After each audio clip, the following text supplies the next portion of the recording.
Hello. Today I wanted to talk about how to hold the pick for the mandolin.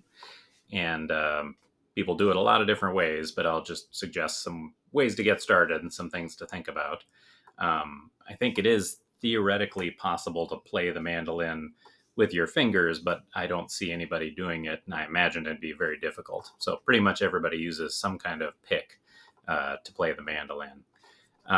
There are all kinds of different picks out there, different shapes, sizes, amounts of thickness and stiffness, and how pointy the part of the pick you want to use is.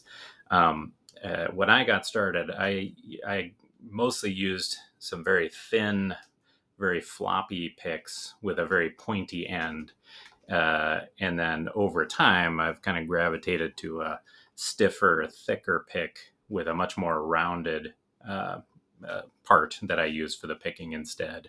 And I see a lot of other folks do that too. So I think that's a common journey people go on. But it's definitely personal preference, and you'll probably end up experimenting with lots of different kind of picks over time as you play the mandolin more. Um, you There seems to be a natural tendency when you're starting to kind of grab it like this and hold it way out toward the end of your fingers. And I think I did this for a little bit when I was getting started too, because it felt very natural when I was starting. But instead, what most folks do, and what I'd recommend you start with, is a loose fist.